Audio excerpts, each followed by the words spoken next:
follow the order of operations. So first of all, inside the parentheses, right? So 3 plus 1 equals 4, right?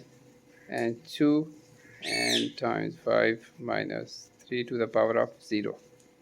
Now here is hidden multiply, right? So and here is exponent, so exponent first, right? So 3 to the power of 0 is not equal to 0, is equal to 1, right?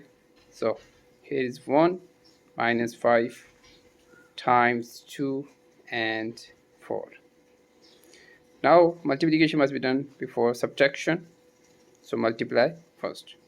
So multiply from left to right. So 5 times 2 equals 10 and 4 and minus 1. Now here is multiply, so again multiply first. So 10 times 4 equals 40 minus 1.